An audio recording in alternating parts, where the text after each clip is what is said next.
Kapag itinanghal ng lungsod ang isang munisipalidad, ang ibig sabihin ay umuunlad na ito sa iba't ibang aspeto ng pamahalaang lokal. Iyan ang istorya ng siyudad ng Santiago sa Isabela. Kilala ang Santiago bilang pioneer city ng lalawigan ng Isabela.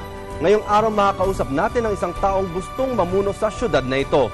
Pero di lang po siya ang ating bisita sa hapong ito. May makakasama rin tayong isang alkaldeng namumuno sa Rizal, isang 5th class municipality sa lalawigan ng Laguna. Paano niya papaangatin ang estado ng buhay sa kanyang pinamumunuang lugar? Magandang araw, Robert Tan. Ngayong araw may makakasama muli tayong 2 mayoralty candidates mula sa iba't ibang mga lugar sa Luzon para malaman ang kanilang plano para sa kanilang mga bayan. Huwag kayong aalis, ito ang paganda para sa Hatol ng Bayan.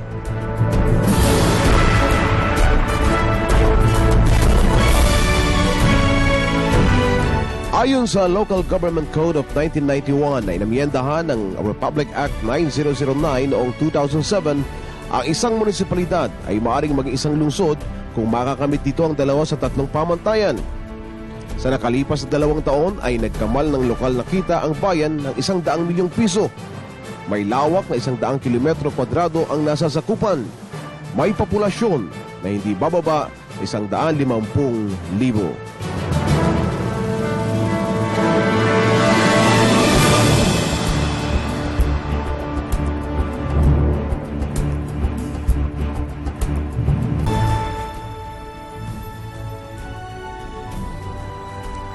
Ang mayor ang tumatayo bilang ama ng isang syudad o bayan. At gaya rin ng isang haligi ng tahanan, maraming responsibilidad ang nakaatang sa isang alkalde. Una na rito, ang pagsubaybay at pagkontrol sa lahat ng mga programa, proyekto, serbisyo at aktibidades na ginagawa ng municipal government. Trabaho rin ng isang mayor na mag-initiate at magsimula ng mga legislative measures para sa sangguniang bayan. Sila rin ang nag-a-appoint ng mga opisyal at empleyado ng munisipyo at maging representante at signatory ng mga business transactions ng kanyang nasasakupan. Sila rin ang dapat manguna at mamuno sa mga rescue efforts sakaling tumama ang isang kalamidad o natural disaster. Alam niyo bang may kapangyarihan din ang mga mayor na magkasal at maging tagapamagitan sa 2 magkaaway na panig? Iilan lamang ito sa mga bagay na dapat gampanan ng isang mayor para maabot ang isang mapayapa Sibong Bayan.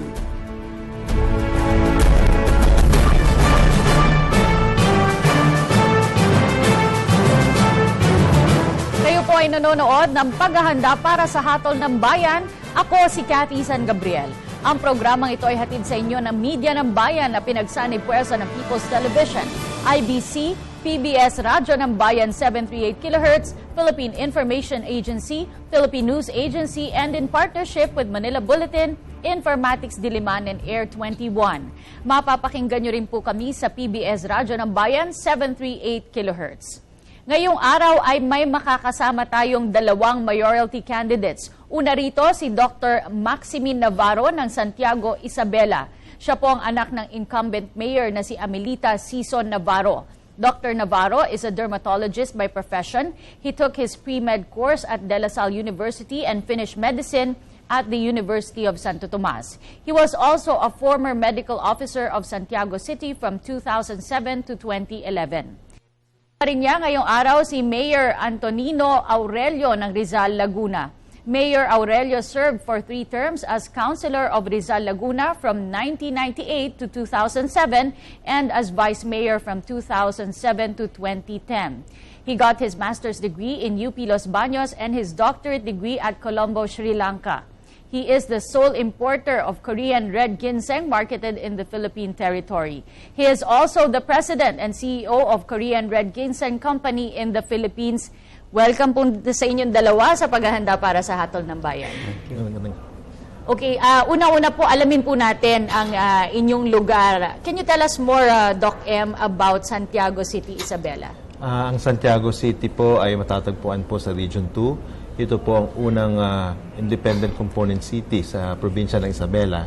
At ang lakbay po mula Manila, papunta po doon ay abutin ka ng mga 6 hanggang 7 oras papunta sa Santiago City. At ang Santiago City po ang isa po sa most awarded city in the Philippines po. Alam niyo po, marami pong mga programa po ang nagawa po ang ating punong lungsod na kung saan po na-awardan po tayo ng Most Nutrition Award at yung Most Child-Friendly, pati ho yung Seal of Good Excellence po ng ating late Secretary Robredo, na ibigay din po tayo. So marami po kaming award at very proud po kami doon. Mayor Aurelio, ang Rizal sa Laguna naman po, saan po ito matatagpuan malapit at ano-ano po yung mga industriya doon? Okay, siguro kalimitan po laging napagkakamalan ang bayan namin na nasa probinsya ng Rizal. Pero sa lalawigan po ng Laguna ay merong isang bayan na ang pangalan ay Rizal. At ito pong lugar na ito is around 90 kilometers from our place to Manila. At halos 2 oras po ang travel. Kung wala pong traffic, about 1.5 hours ang ating kinakailangang konsumuhin para makarating dito sa. So the municipality of Rizal is a 5th class municipality at kung kukunin natin ang datos ng economic gains pagdating sa lalawigan ng Laguna, ang akin pong bayan ang considered as the poorest town in the province of Laguna. Nagtaka nga po nun si Secretary Robredo, meron pa bang 5th class municipality sa lalawigan ng Laguna? Ang sabi ko po sa kanya noon ay meron pa po. At sad to say, a day before his death, he told me, I am going to help you. Pero yun na nga po ang nangyari. No? Pero mararating po ninyo ang aming bayan sa pamamagitan po ng una po ay ang direction is to San Pablo City, and from San Pablo City ay tutunguhin po nyo around 7 kilometers more at mararating nyo na po ang bayan ng Rizal. It's a satellite municipality of the 2 progressive towns, no, kagaya po ng City of San Pablo and the municipality of Nagcarlan, which I think is a 2nd class municipality. So ito po ang dahilan kung bakit kinakailangan naming mag-strive on our own to be able to transform our municipality into something that sabihin na natin a small municipality, pero something different and something better. Mamaya po tatalakayan natin kung paano nyo po ninanais gawin yan. Pero matagal na po ba kayong residente ng inyong mga lugar na tinatakbuhan? Kayo po, Doc M. Mula po nung ako'y bata pa, bagamat ako po'y pinanganak sa Maynila, doon po ako lumaki. At ako ngayon po ay 40 years old na at talaga po doon po ako tumira sa Santiago City po. Ako po ay doon ipinanganak at simula po bata ay nakita ko na po ang development, ang takbo ng aking bayan. At magpahanggang sa ngayon ay andito pa rin. Kayo po, Doc M, ay bilang mayor upang humalili sana kung papalarin sa inyong ina. Bakit po kayo nagdesisyon kayo po ay isang doctor nga, medical doctor at meron po kayong practice? Alam niyo po, bilang isang doktor, talaga pong mahal ko ang pagsiservisyo sa ating mga kababayan, sa mga pasyente. At ito po, nakita ko po ang mga ginawa po na mga programa, proyekto ng ating punong lungsod, Mayor Amelita Sison Navarro, at ang lalong-lalo na ang programa ho niya sa edukasyon at sa kalusugan. Ang laki po talaga na nagpagbabago po ng aming syudad, at ako po bilang isang anak niya, ay nakita ko po na kailangan po itong ipagpatuloy at lalo pa hong paunlarin, at syempre kung maitaas pa po lalo ang antas ng mga programa sa aming syudad, kaya po ito ang dahilan. Talaga po, kung tatanungin niyo ako, ang pagsiservisyo lamang po sa aming mga kababayan. But why not counselor po muna para doon kayo mag-umpisa or vice mayor? Sa totoo po, itong pagkakataon nito, sinasabi ko nga po ay blessing. Bilang anak po ng Pulungsod, ito po ang pagkakataon na nabigyan tumakbo nito. Alam ko po, iba magtataka. Sasabihin, bakit biglang hindi man lang ako dumaan sa mga stages po, kapitan, konsehal. Siguro po, ang masasabi ko na lamang po, ito sa blessing po sa akin. At dahil po tayo rin ay, siyempre, anak din po ng ating punong lungsod, ako po yung nabigyan ng pagkakataon. Hindi lahat ay nagiging ganito kapalad, katulad ko, at talaga pong nagpapasalamat ako sa pagkakataon. Kayo po, Mayor Aurelio, are running for re-election. Bakit nyo po gustong tumakbo muli? Alam nyo ba na ang ng 3 taon is too short para matransform mo o magawa mo ang lahat ng nakaatang sa iyong tungkulin. Halos sa simula ng aking panunungkulan, I almost started from zero. Kasi nakita ko na ang aking bayan is a 5th class municipality at ano ang dapat kong gawin para ito ay aking mabago, at least man lang ang estado nito when it comes to the province and all throughout the Philippines. At aking tinutukan siguro, halos hindi ako tumulog para lang ang tiwala ng sambayanan na ipinagkaloob sa akin ay matumbasan ko ng serbisyo na inaasahan mula sa akin simula nang ako'y kanilang iluklok bilang punong bayan. Kanina po ay nabanggit nyo na ang isa sa mga challenges na gusto nyong tugunan ay yung pag-angat ng antas ng buhay ng inyong mga constituents, no? Yung kahirapan po sa inyong lugar. Paano nyo po ito umpisahang gawin? Gayong napakaliit po ng Rizal. Yeah, actually you have to create wonder, no? At sabi nga nila, paano mo gagawin ang mga bagay na ito samantalang wala kang inaasahang revenues na papasok sa iyong bayan. So kinakailangan mag-isip tayo ng paraan. Kinakailangan na through your effort ay makita mo kung paano mo iaangat ang bayan na ito. And I was able to, sabihin na natin na successful ako in more than 2 years dahil siguro kung titingnan natin ang datos ngayon ng aking bayan, hindi na kami ngayon ang pinakamahirap sa lalawigan ng Laguna, maaaring kami na ang ikalawang pinakamahirap sa lalawigan ng Laguna. Noon nga, kami ay, ang Calabar Zone is composed of 128 towns, no, and cities. Kami rin yung ika-128. Pero this time, kami na yung ika-127. So yun ang aking naging batayan na kaya mo palang gawin, no? So paano nyo po gagawin ito para further ma-improve po ang income ng inyong lugar? Right now, yung isang abandoned area in our municipality, which we call the Tayak Hill, no? Parang wala lang ito, pero ngayon ang lugar na ito, we are transforming this into an agri-eco-tourism destination, and we call it the Tayak Nature and Adventure Park, na all throughout the province ay kilalang-kilala na ito. And last year alone, ang tao na bumisita dun sa lugar namin ay halos 30,000 pesos. 30,000 people, I'm sorry. No, around 30,000 people ang pumunta doon. Alright. Ang dating sitwasyon ng bayan ko, ang aking mga kababayan, kaming mga taga Rizal Laguna ang turista. Kasi lahat ng income namin, dinadala namin sa San Pablo City, doon namin ginagastos, or going to Nagcarlan. Kasi noon wala kaming palengke. So we have to establish one. And yun na nga ang nangyari, meron kaming maliit na palengke.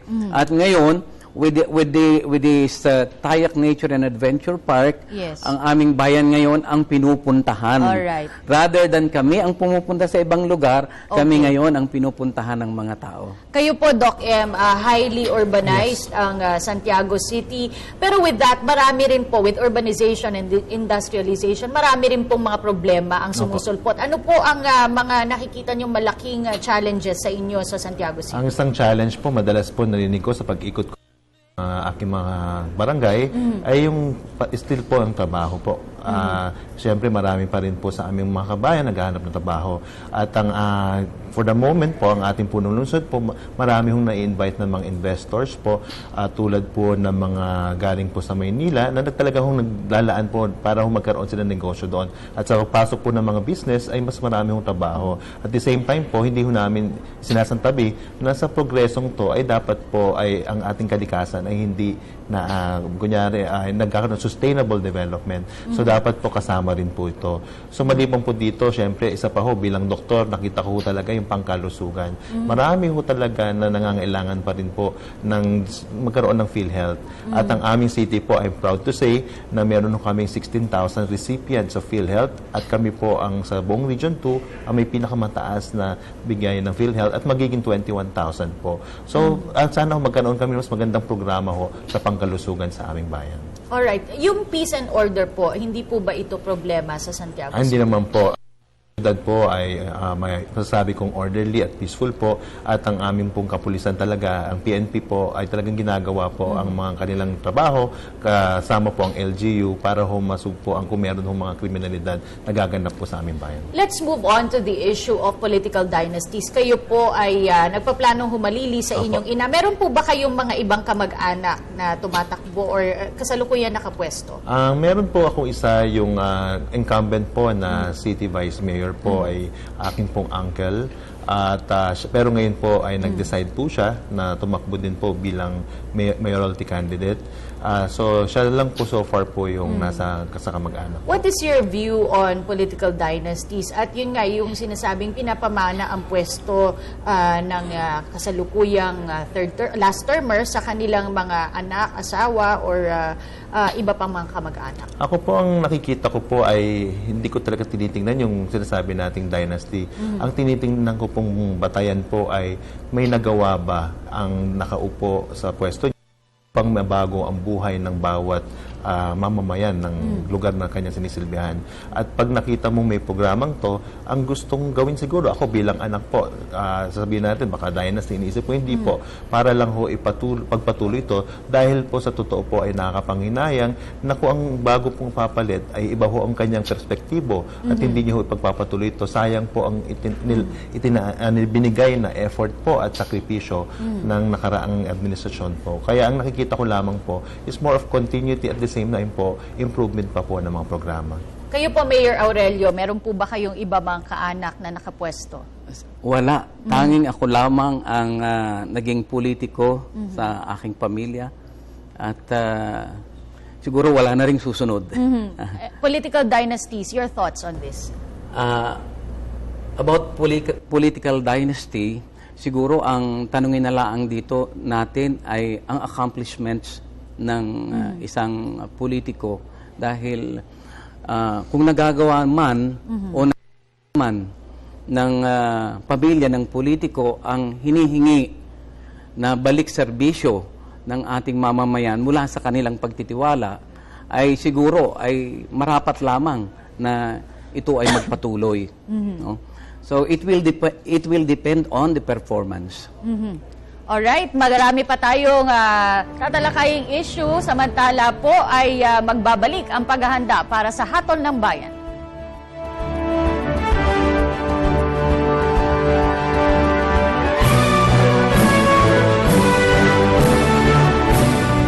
Itinatag bilang isang pamayanan noong ika-4 ng Mayo 1743. Ang Santiago ay naging ganap at independiyenteng lungsod lamang noong ika-5 ng Mayo 1994 sa bisa ng Republic Act 77-1T na nilagdaan ni Pangulong Fidel Valdez Ramos. Ang pagiging lungsod ng Santiago ay sinang-ayunan ng mga mamamayan sa pamamagitan ng plebisito noong ika-6 ng Hulyo ng taon ding iyon. Bilang isang independiyenteng component city, ang Santiago ay may sariling pamahalaan, pamamahala ng gobernador ng probinsya ng Isabela. Sa panahon ng halalan, ang mga botante ng Santiago ay hindi boboto ng gobernador, bisi-gobernador at sangguniang panlalawigan.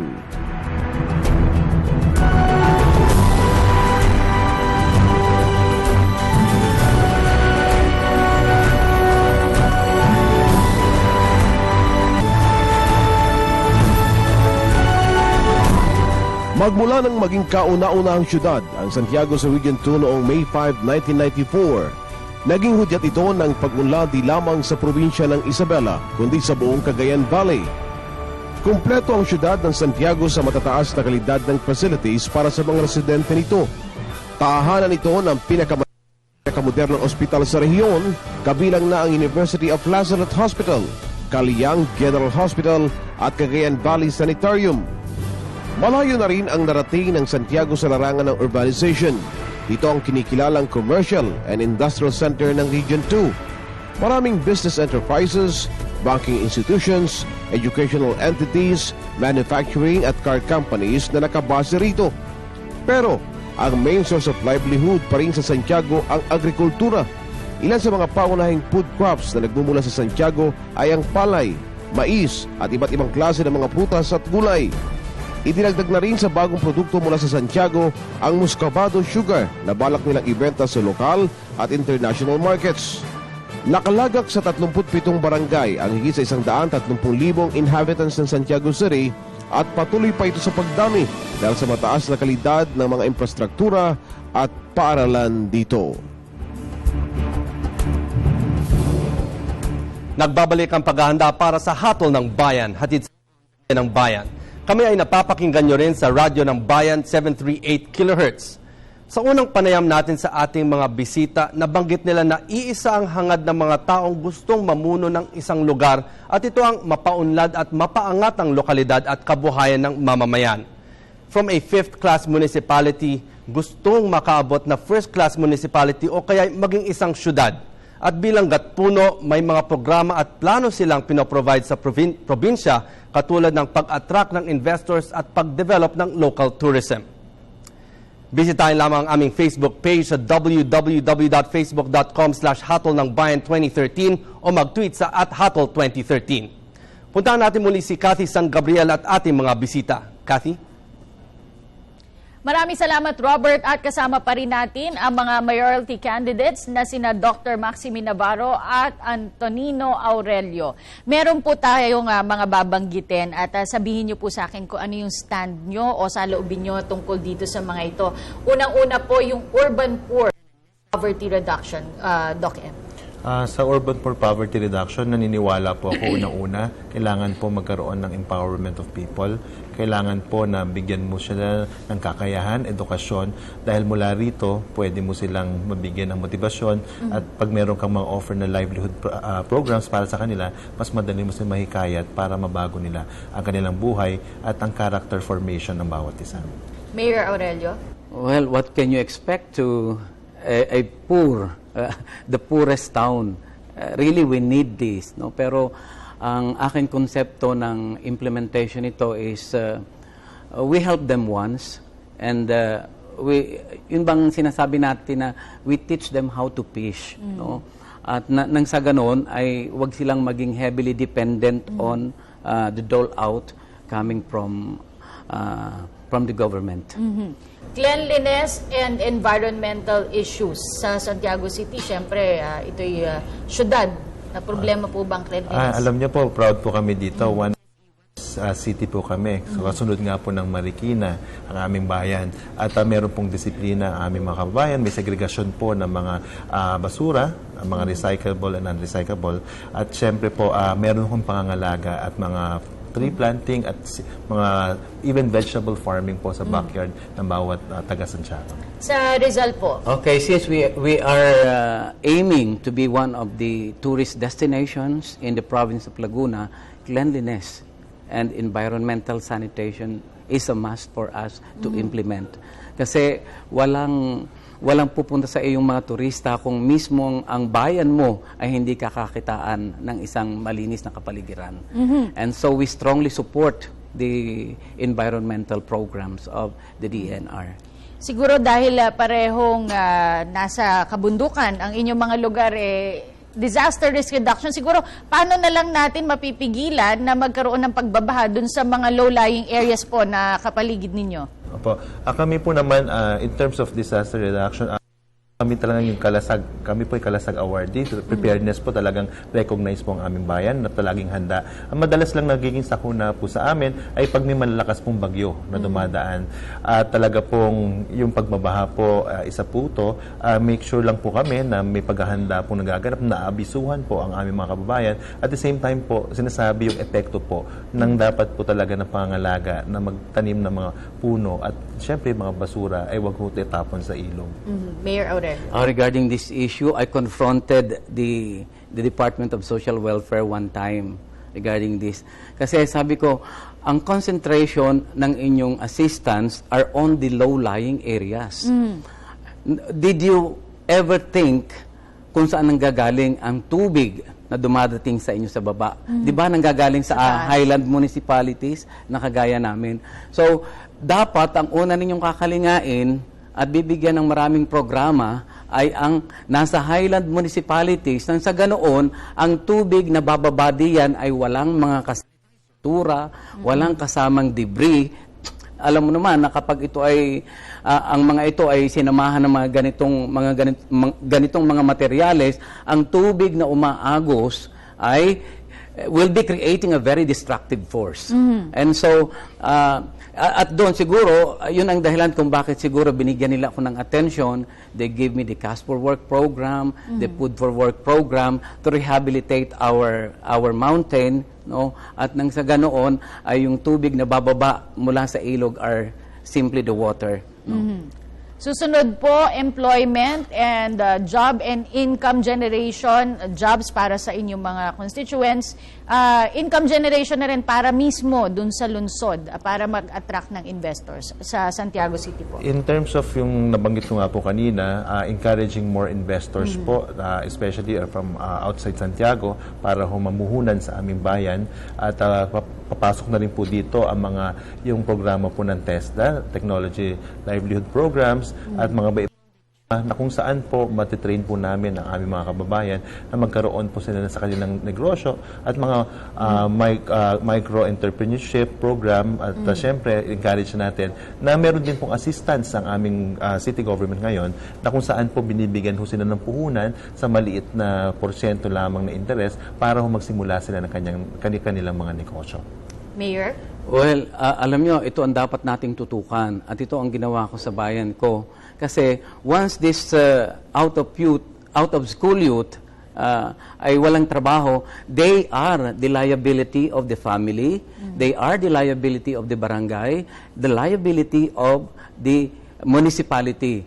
At kaya ang mga short-term courses ay hiningi ko sa TESDA, and luckily we were able to have graduates from Korean language culture and training, at marami na sa kababayan ko ngayon ang nasa bansang Korea, at ngayon ay sila kumikita ng 60,000 to 80,000 pesos in a month, at marami pa rin mga short-term courses na naisagawa namin.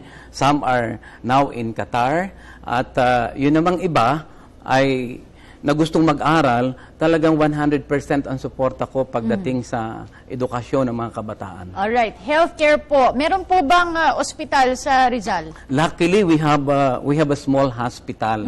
At ito na nga ang naging problema noon. The Department of Health was able to build a small hospital, but we have no equipments.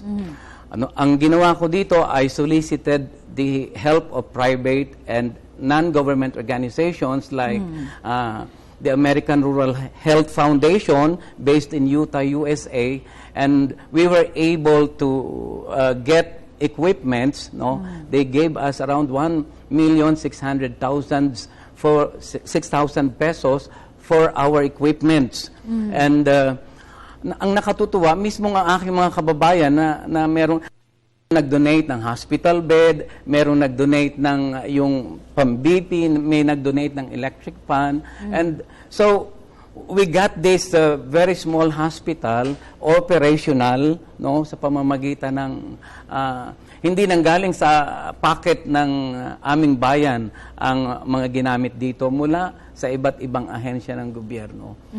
And dun sa mga lugar na pinuntahan ko, I was even invited by the American Rural Health Foundation in America para maging guest dun sa kanilang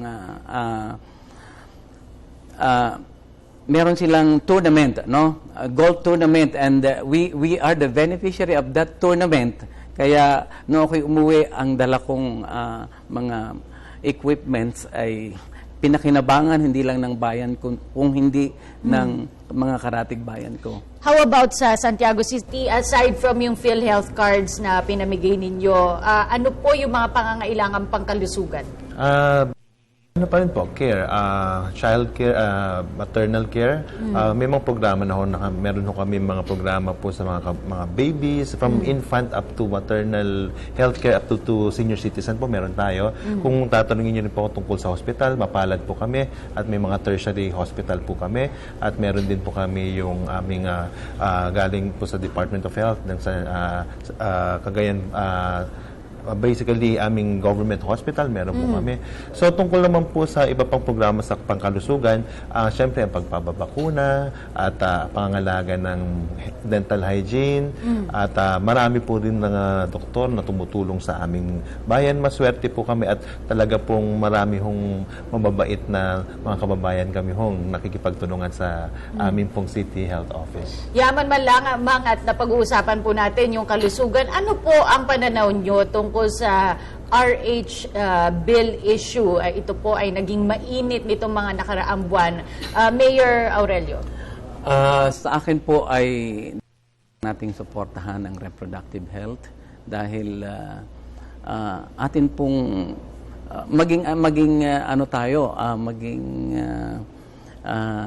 sabihin na natin na yung mga bagay na dapat nating intindihin, no? Kasi sabi ko, a big family, no, na hindi naman kayang suportahan ng head of the family will be the problem, no? That's the start of the problem. At yun din ang magiging umpisa ng problema ng isang komunidad. Kaya I support.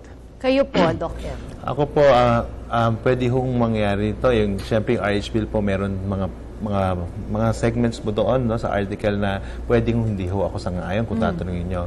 Alin po doon? Meron po yung dati po kasi ang issue ho tungkol sa mga doktor, no, na may obligasyon nga daw po na bawat isa ay talagang educate ng bawat pasyente at kung hindi mo gagawin yun ay merong kang consequence na haharapin, no? Pero sa tingin ko po na bago na po to. Pero in terms of bilang isang Katoliko po, meron po mga bagay-bagay na nakukonflict ito. Pero ngayon po na ako po'y tumatakbo sa isang posisyon, ito po ay nasa batas na at bilang batas po, ang tungkulin po ng isang manunungkulan sa bayan ay ipatupad po ang batas na to. Dahil meron nga ho tayong mga bagay-bagay na pwedeng hindi paniwalaan, pero kung ito po'y sinasabi ng ating bayan, ating pong mismong konstitusyon, ating batas na kailangan ibigay sa taong bayan, kailangan po tayong sumunod. Kanina po ay napag-usapan natin kung paano ang pangangailangan ninyo para mag-attract pa ng mga turista, ng mga investors. Ano po ang bentahe ng inyong lugar? Ang Rizal, Laguna po. Ang bentahe po ng aking lugar is para po doon sa mga naghahanap ng isang lugar na they would like to enjoy nature, the beauty of nature, you go to our place. We call this an alternative to Tagaytay because the climate, the area, the beautiful scenery you will be seeing will be different from what you have experienced from other places. Ang Santiago City naman po. Sa amin naman po, palapit na po yung tinatawag naming Pataraday Festival. Ang aming pong Pataraday Festival ay outstanding na po na Hall of Famer po, tourism awardee po, no? 3 years na po kami. Ngunit hindi lamang po na sa media, pero kung sila po yung mapapapunta doon, ng May 1 to 5, invited po natin lahat po ng ating po mga kababayan na bumisita po para makita po. Kasi ang ibig sabihin ng Pataraday ay unity po sa sa aming lingwa, dialect po. At sana po makapunta ho kayo para makita nyo po ang pagkakaisa sa aming bayan. Mamaya itutuloy pa po natin ang ating diskusyon para naman sa mahalagang punto ng bahaging ito. Puntahan natin si Robert. Robert? Maraming salamat, Kathy. Di pala talaga biro ang maging gatpuno dahil may mga challenges sa kanila na sumusubok sa kanilang liderato. Pero nakita natin kung paano sila rumiresponde sa mga ito. Sa probinsya ng Rizal, Laguna, hindi naging hadlang ang kahirapan ng kanilang munisipalidad. Sila mismo ang gumagawa ng paraan para maangat ang kanilang buhay gaya ng pakikipag-cooperate sa private companies at NGO para matugunan ang kakulangan sa kanilang bayan. Sa dalawang lugar na ito ay nangunguna rin ang pangangalaga sa kalikasan at tinutulungan nilang makatayo sa sariling paa ang mga constituents sa pamamagitan ng pagbibigay ng trainings and education programs at puhunan para makapagnegosyo. At may mga tanong naman tayo mula sa ating mga manonood. Ito'y mula kay Ivy ng Isabela para kay Dr. Navarro. Wala po kayong karanasan sa politika. Paano nyo hinahandle ang responsibilidad at pressure na dala nito? At mula naman kay Armando ng Laguna, anong plano nyo para maiangat mula sa 5th class municipality ang bayan ng Rizal? May time frame ba kayo? Sasagutin niya ng mga bisita natin sa pagbabalik ng paghahanda para sa hatol ng bayan.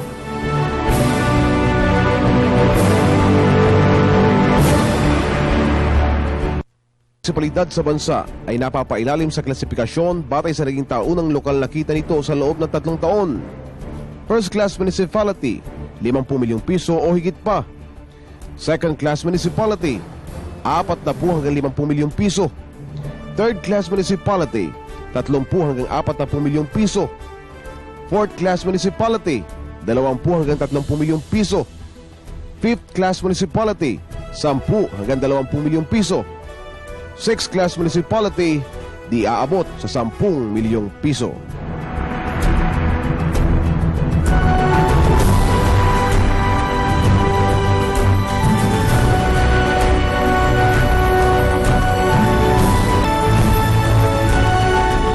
Ang Rizal ay isang 5th class municipality sa lalawigan ng Laguna. Maliit at payaklabang ang Rizal. Kitang-kita ito sa bababang populasyon nitong 11,488. 6,637 naman ang rehistradong botante. Ang 29.7 square kilometers na land area nito ay isa rin sa pinakamaliit sa bansa. Pangunahing kabuhayan sa Rizal ang agrikultura. Binubuo ng sektor ang 83% ng land use ng bayan. Pangalawa rito ang forest area na sumasakop sa 11% at habang 4% lamang ang built-up area. Noong nakaraang taon, lumabas sa pag-aaral na ang Rizal ang pinakamahirap na bayan sa Laguna. Kulelat ito sa 30 munisipalidad ng lalawigan. Ngunit sa kabila nito, unti-unting bumabangon ang Rizal sa kahirapan. Ilan sa magagandang development sa lugar ay ang pag-usbong ng food and candy industry. Lumalakas na rin ang turismo rito dahil sa Kalatong Festival at ang breathtaking view sa Mount Cristobal na isa sa mga paboritong puntahan ng mga local mountain climbers. Dagdag atraksyon din sa mga turista ang napakagandang Nalaglas Falls at nakabibighaning Calibato Lake. Nagbabalik ang paghahanda para sa hatol ng bayan, hatid sa inyo ng Media ng Bayan. Kami ay napapakinggan nyo rin sa PBS Radyo ng Bayan 738 kHz. Muli ako po si Cathy San Gabriel at sasagutin bisita yung mga binasang katanungan kanina ni Robert. Yung para sa iyo, Doc M, tungkol daw po sa experience. Siyempre po, unang sabak ninyo ito sa politika. Alam niyo po, yung experience po, madalas po narinig ko yan. Yan ang binabato ng ating po mga tunggali. Ang una ko pong sinasabi sa kanila, ako po ay isang professional. Isa po akong doktor na talaga pong ang aking pong puso ay talaga magsilbi sa ang bayan. Kung experience mo pag-usapan, pwede ho nilang sabihin yung in terms of yung sa politika, wala daw po. Pero mula pa ho nung bata ako, ang aming pamilya po ay nasa politika na. At andoon po ako, sumusuporta po ng tahimik sa aking mga magulang. Ang aking ama din po ay naging board member. At ang aking ina po, naging vice mayor at naging mayor. Nandun po ako, tumutulong po ako nang hindi po ako kailangan maging nasa posisyon. At ang pagkakataon to na nabigay sa akin ay sinasabi ko nga po, palagi ko sinasabi po, isang blessing po sa akin at sana po makita ng tao ang sinseridad ko po na maglingkod po sa aming bayan na talaga po nasa puso ko lamang po ay talagang pagsilbihan po sila. Ang susunod po para kay Mayor Aurelio mula sa ating viewer, yung vision nyo po mula sa pagiging 5th class municipality, paano pa uunlarin at may time frame daw po ba kayong tinitingnan? Alam niyo, tunay kayong, yan ang isang napakalaking hamon sa aking buhay. Dahil sabi ko nga po, simula nang bigyan ako ng mandato ng aking mga kababayan bilang pamunuan ng aking bayan, ito na agad ang sumaisip sa akin at sumapuso. How will I be able to transform my town to a town that we will consider something that will emerge as a giant in spite of being a very, very small town. So ang unang ginawa ko po dyan ay amang araw, amang oras ay ginugol ko sa pagpaplano at paggawa ng mga programa. Ang sabi nga nung aking mga staff, how can you paano ko daw ito maisasagawa ay napakalaki ng gusto kong mangyari at masyadong komplikado ang gusto kong mangyari para sa bayan ko in a very short time. No? So ang sinabi ko sa kanila ay, well, we will start with the planning and we do the programming. And after that, we will program the work and work out the program. At yun nga ang ginawa ko, in a very short span of time, ang aking mga kababayan mismo ang nakaramdam, ang nakakita na merong malaking pagbabago na nangyari sa aking bayan. So, eto ngayon, ang patuloy siguro na dapat kong gawin, meron pang mga programa, and I don't know, and if you would believe in me na yung water system nga namin, no, ay ang isa sa pinakamalaking problema ng aking bayan sa ngayon. An 87-year-old pipelines ng municipally operated water system, no, at portion pa nito, about 30% of that is asbestos. Alam nyo ba na I struggled so hard, no, na kung paano namin ito mariresolbahan at mabibigyan ng solusyon. I was able to win the situation. Alright. by having some assistance. Actually, the president has already approved a 29 million grant to my municipality para lang paltan yung mga lumang tubo, Okay. 87 taong tubo ng aming bayan. At sana mali ako sa aking pakiramdam, Mr. President.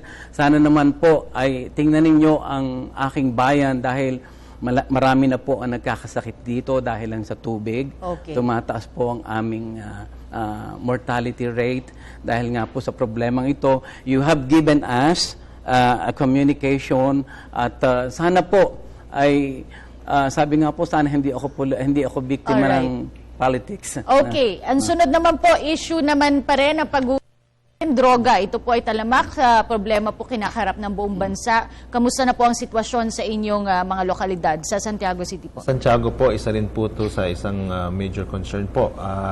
Subalit may mga pakikipagtulungan po tayo sa ating kapulisan at LGU po. Siyempre po, nandyan din po ang pag-edukasyon at siyempre ang sports development po sa ating mga kabataan. Importante po kasi madalas po ang biktima ng droga ay ating mga kabataan. At siyempre po ang palakasin ang pamilya. Kasi ang pamilya po, dito po kung meron mabuting pamilya, maayos na pamilya, hindi po mawawala sa landas ang mga kabataan. Sa Rizal po, problema rin po ba ang droga? Oo, ito'y isa rin sa problema na aming pilit na sinusolusyonan at katulong ko dito ang Philippine National Police to be able to transform this problem into an opportunity. Ito po ay para sa Santiago. Paano nyo po, bilang pioneer sa Valley, marami ng malalaking kumpanya ang nasa Santiago. Anong ginagawa para suportahan ang agrikultura na pangunahing source of livelihood sa inyong syudad? Sa Santiago po, yun pa rin nga po, karamihan pa rin sa amin po ay mga magsasaka. At may mga kumpanya po na siyempre tumutulong upang kumbaga bigyan ho ng training po. Maliban po sa mga kumpanyang to, siyempre mismo po ang ating LGU po ay may programa po tayo na kung saan po talaga pong tinuturuan ang mga magsasaka para ho magkaroon ng mas mataas na binhi at suporta ho in terms of sa kanilang assistance sa mga fertilizer at iba pa para humapagbuti ang kanilang ani at mga teknolohiya, mga machinery na para humapabilis ang pagsasaka sa aming bayan. And last question ko po para sa inyong dalawa, mensahe nyo po para sa ating mga manonood, lalong-lalo na't nalalapit na ang halalan. Umpisa natin sa inyo, Mayor Aurelio. Well, sa atin pong mga taga-subaybay ng inyong palatuntunan, isang malaki pong karangalan ang isang yan ay naimbitahan. Nagkaroon ng pagkakataon dito sa programang ito.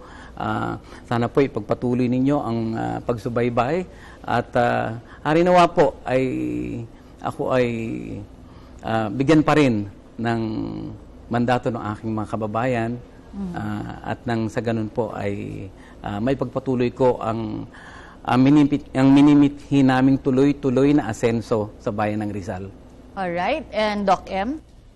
Akin po mga kababayan, nandito po ngayon sa inyong harapan si Doc M. Navarro po.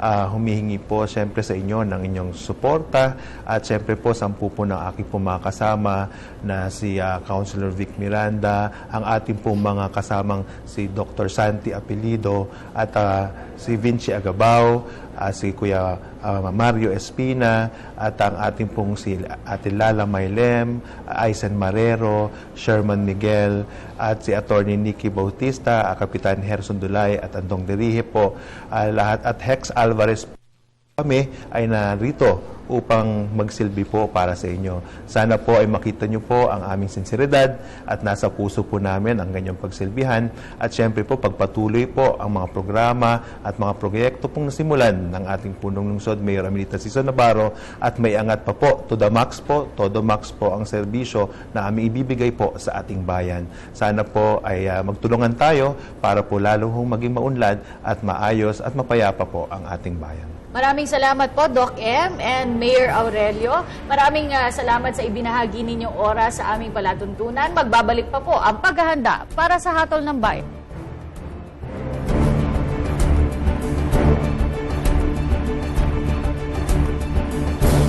Nagsimula bilang isang baryo ng nagkarlan, ang bayan ng Rizal ay naging isang munisipalidad ng Laguna noong 1912 lamang. Kabilang sa 26 na munisipalidad ng probinsya ng Laguna. Isang 5th-class municipality.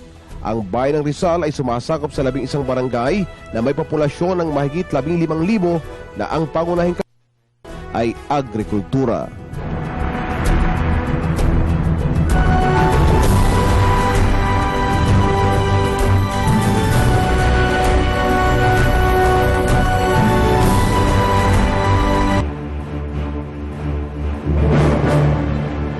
Kating, the thing that stuck to my mind dito sa discussion, yung sa pagiging mayor, may mga levels pala to. Meron palang municipal mayor, may city mayor. Yung pagiging municipal, meron pa yan, may mga 5th class. Yes.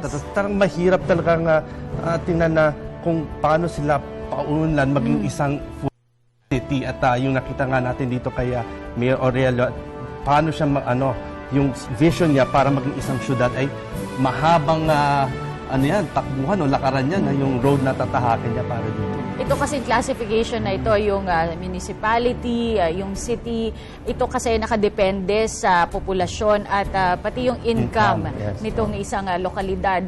At maganda rin yung naimbita natin, isang mayor ng 5th class municipality, Urest in Laguna, at isang kandidato naman sa Santiago City na pioneer city sa Isabela. So napakalaki ng contrast, ngunit nakikita natin na kani-kanila ay meron pa rin mga suliranin at challenges na hinaharap at kailangan lutasin. Yung parang nakikita nga natin dito, kahit na merong mga obstacles financially, they're innovative and creative enough to go outside, think outside of the box para makakuha ng tulong mula sa private sector, sa mga NGOs, para umunlad ng kanilang syudad para sa kanilang mga kababayan, tulad ng mga kinakailangan o mga tourism spots para magkaroon sila ng sarili nilang revenue para umangat sila dito sa mga nakikita nating levels para maging isang full-fledged city. Para sa kaalaman na rin ng ating mga botante para at least alam nila yung mga